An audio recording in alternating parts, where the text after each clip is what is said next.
The UK government will soon be introducing fundamental changes in how money works. The changes are being planned by central banks around the world, including the UK's central bank, the Bank of England. These changes, once introduced, will affect everyone.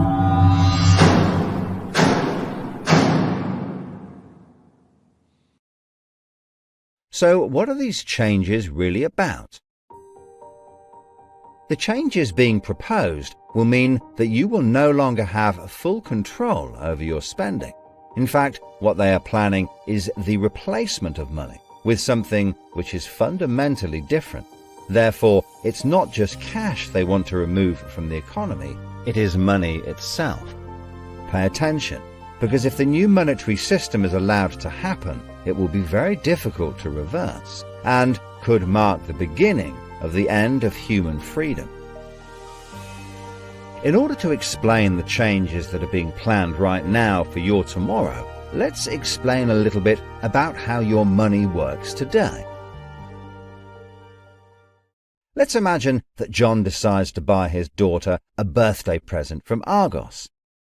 He chooses the product he wants, then pays £50 using his debit card. You might think that £50 is immediately transferred from John's bank account to Argos's bank account. But this is not what happens.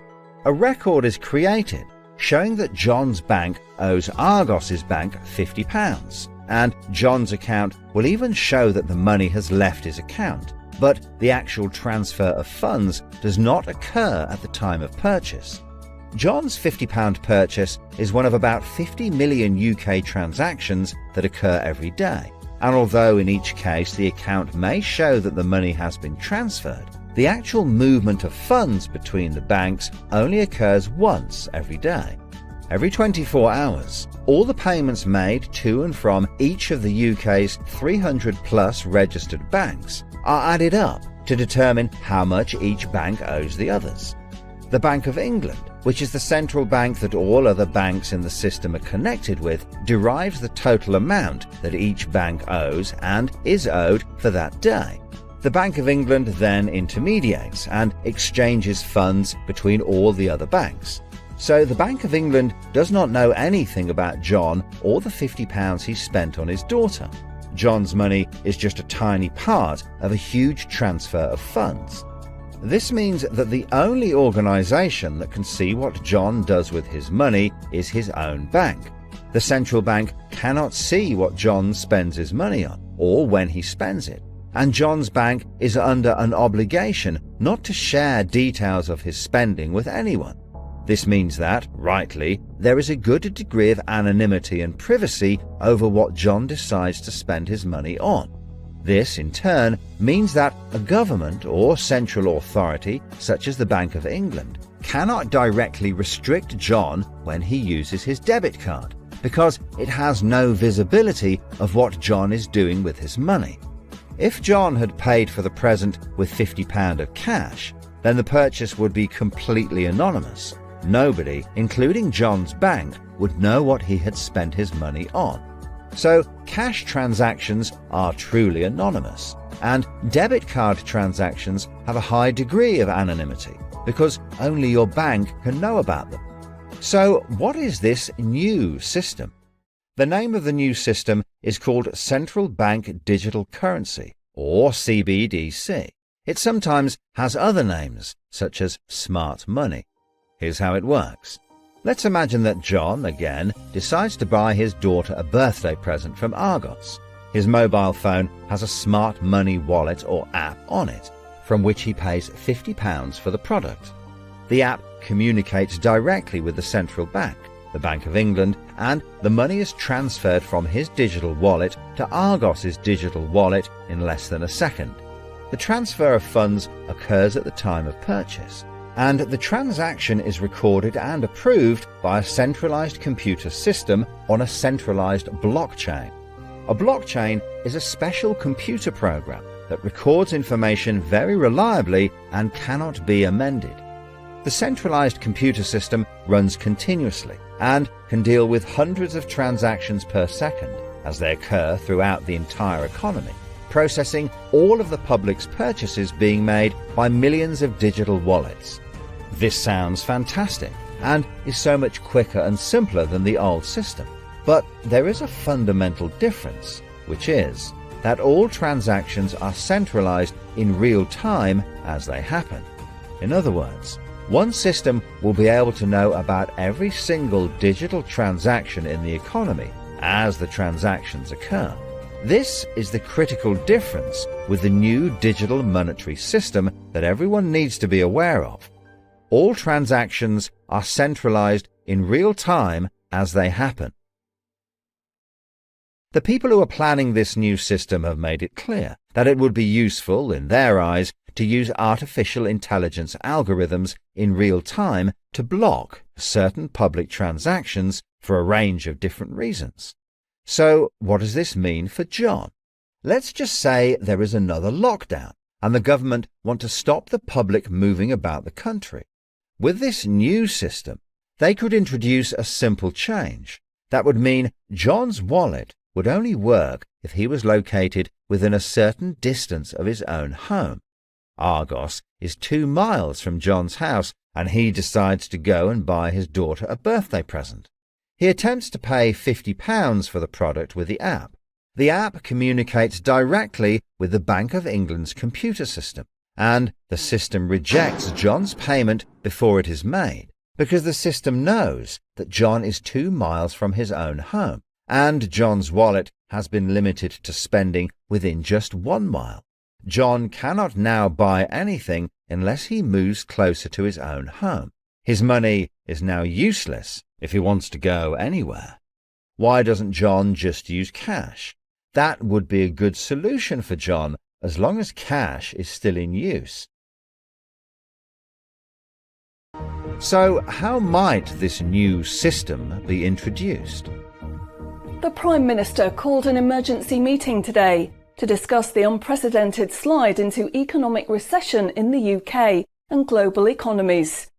Inflation is out of control, and high interest rates are causing thousands of house repossessions.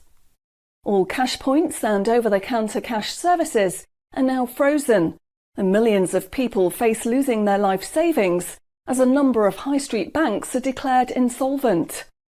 The government and the Bank of England are accelerating the introduction of a new central bank digital currency, which all bank customers in the UK will be able to receive in exchange for their existing money, which in many cases is now unobtainable from their bank accounts. The government say that the new digital money will help the economy recover from recession and will be used to bail out public and corporate money currently held in millions of bank accounts by banks that are at the point of collapse.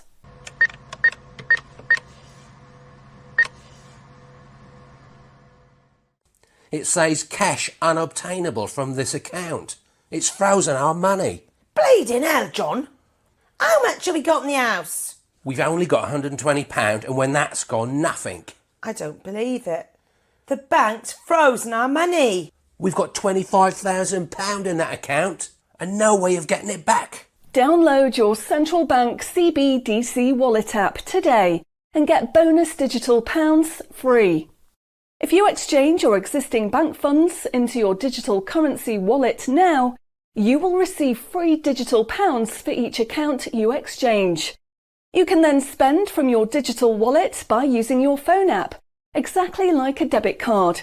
Download the free app now from the UK government website or the App Store. John, we need to download the digital wallet thing. See if we can transfer it in. We've got no other option, love. Wow, it's transferred, and it's given us some bonus money. I can't believe it. How do you know it's worked? It's worked, love. Everyone's using this money now. Right, I'm off down Tesco to try it out.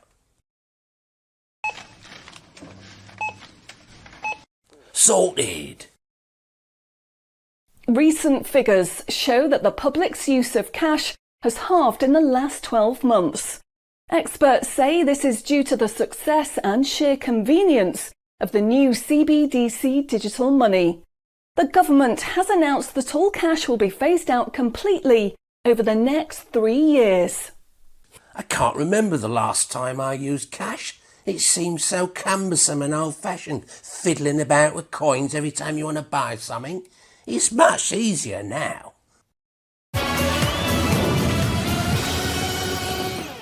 Have you seen the remote control, love? Look what I found. Remember these? What are you going to do with that?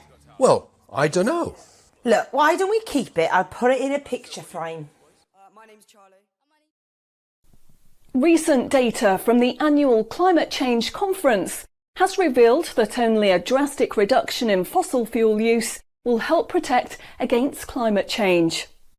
The government has announced limits on petrol and diesel use for all individuals in the UK, which will be enforced using smart money. Each wallet will be limited to a purchase of 15 litres per week, after which the wallet will be prevented from making any further purchases in that week. Ah, bollocks. Growing concerns over obesity and bad health will be tackled using the Smart Money Network. The government proposes to limit the total number of sugary foods that each digital wallet can purchase in any given month. What? Experts say that the new pandemic, which is 10 times more contagious and deadly than coronavirus, can only be defeated by minimising all human contact and staying home as much as possible. In order to enforce this, all digital wallets will only work within 1 mile of the address at which they are registered. Shopping times will be staggered so that you can only make purchases for a 2-hour period each day. All non-essential item purchases will be rejected. Jesus Christ. The government, in a move to stimulate growth in the economy, is trying to ensure that all benefit money paid out to the public is spent within an appropriate time period.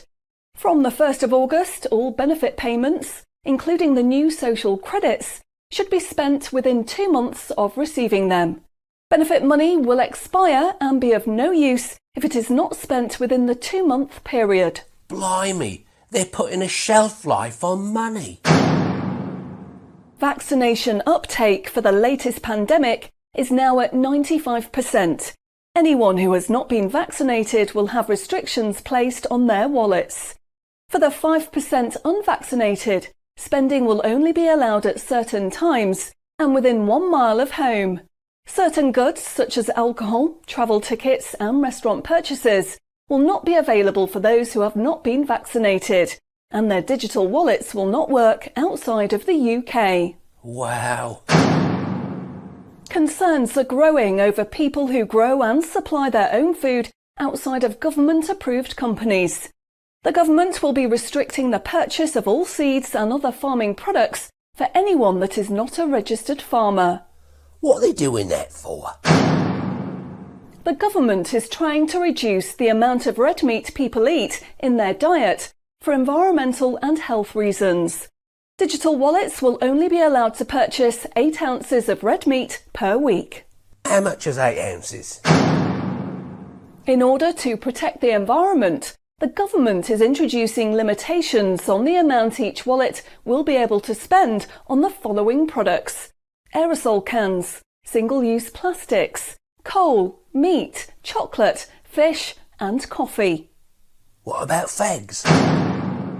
In a move to encourage good behaviour, the government is awarding digital currency direct to your wallet if you report on anyone breaking lockdown rules or report on individuals expressing extremist views. Anyone deemed to be expressing extremist views may in turn have restrictions placed on their wallets. What's that mean, extremist views? If you give up your cash, you will give up freedom for yourself, and you will give up the freedom of generations to come. It's not the convenience of the new money that is important. What is important is the fact that centralized administration of smart money could be used to control every aspect of your life. Say yes to keeping cash and say no to centrally controlled smart money. What they are going to propose is not money, it is a social control system. Please spread this message.